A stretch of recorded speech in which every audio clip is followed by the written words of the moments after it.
ขออนุญาต FC อีกครั้งนึงแต่ว่ามื้อนี้เราสิมาเฮ็ดคลิปวิดีโอตอบคอมเมนต์ของ FC เนาะที่ว่ามี FC คนนึงถามว่าอันปืนฮอบเอเนาะปืนฮอบเอของเรามันไกลแข็งเนาะเราว่ามันไกลแข็งเนาะ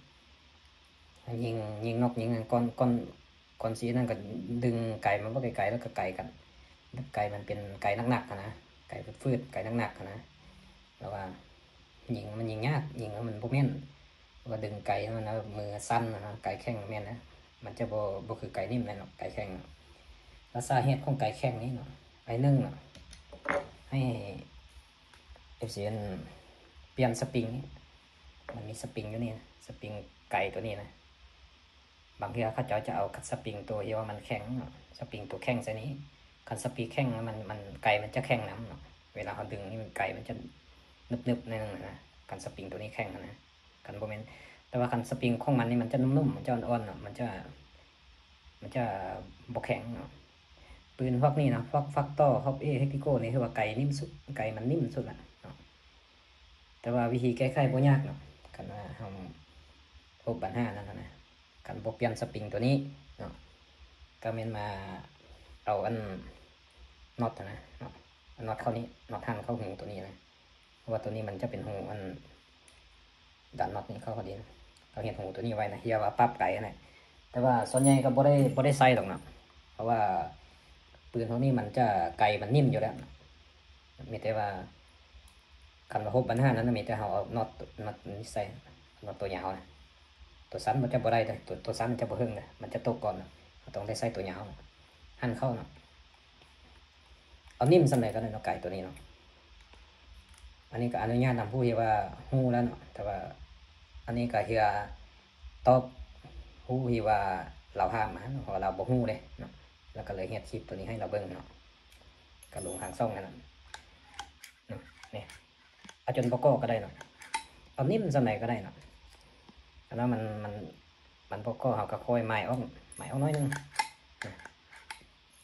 เอาจนพอใจแล้วเนาะเดี๋ยวว่าเนาะนี่ได้แล้วนี่นะอะไรนี่มักอ่อนมักแข็งสำหรับมันมาปรับอยู่นี่เด้อ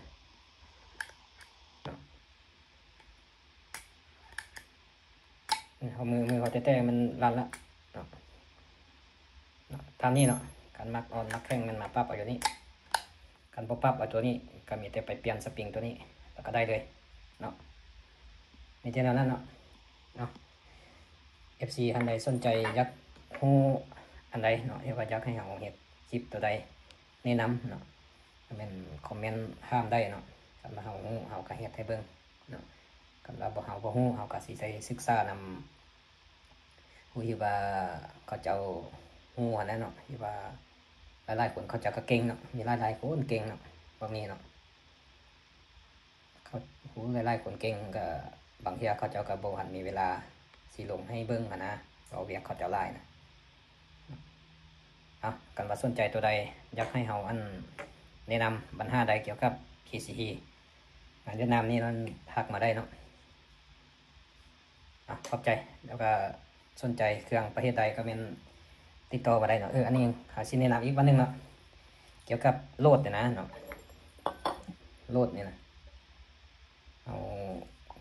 ลูกค้าหลายๆคนเอาไปใส่แล้วไม่โ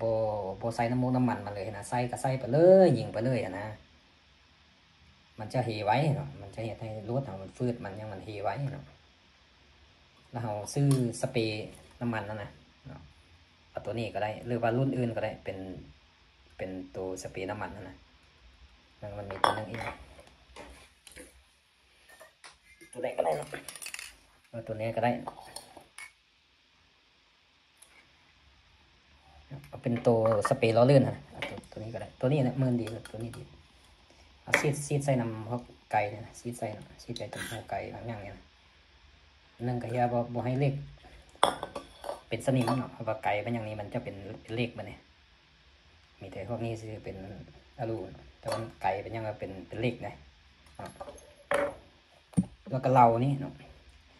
เวลาลูกขี่ออกไปนะมันเป็นเราเล็กเนาะ เหล็กคันเฮาบ่รักษามันจะเป็นสนิมเนาะคันเฮาบ่ฉีดน้ำมูกน้ำมันมันนะเอาน้ำมันนั้นซีดได้เนาะซีดครอบเนี่ยหรือว่าบ่คันบ่ใส่น้ำมันเนาะให้เอากระแลดเนาะเอากระแลดนะกระแลดทั่วไปนี่แหละเอากระแลดข้าวกระแลดอย่างทั่วไปนะหาเนาะหาแล้วเฮาจึงเอาใส่รถหาแล้วจึงประกอบใส่รถเนาะ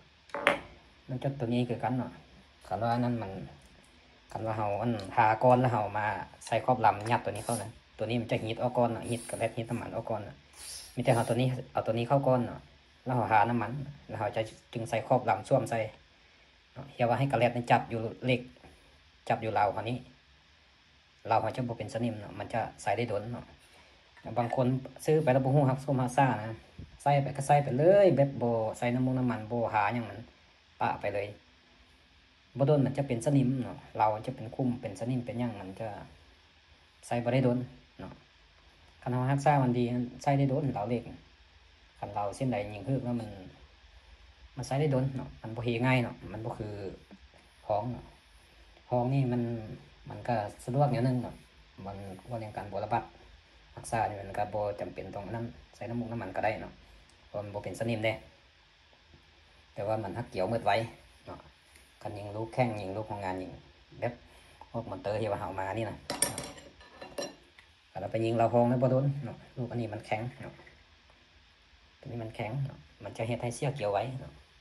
แต่ว่าเราห้องคือว่ามันดีคนละอย่างเนาะก็แล้วแต่ความมักของลูกค้าเนาะเบาอีกเนาะเราห้อง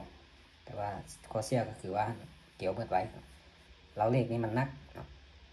แล้วก็การรักษานี่ก็มันต้องได้รักษามันจะปะคือกับเราห้องบ่ได้เนาะแต่ว่าตัวใดมันฮึกแล้วมันจะใส่ได้ดนเนาะยิงได้ดนเนาะบ่มีวันสิเบิดเกี่ยวง่ายเนาะการรักษาดีนะใส่3-4ไส้เนาะมีแต่สิแนะนำซ้ำนั้นเนาะที่เฮาว่าหั่นเนาะคันว่าสนใจปัญหาใดอยากได้ฮู้ปัญหาใดก็มีแต่ทักมาเนาะสิเฮ็ดคลิปแนะนำเนาะคันว่าบ่ฮู้ก็สิได้ถามฮีฮู้ว่าเขาเจ้ามีความรู้ทางด้าน ECE นี้แล้วก็สิมาแนะนำ FC ต่อเนาะขอขอบใจ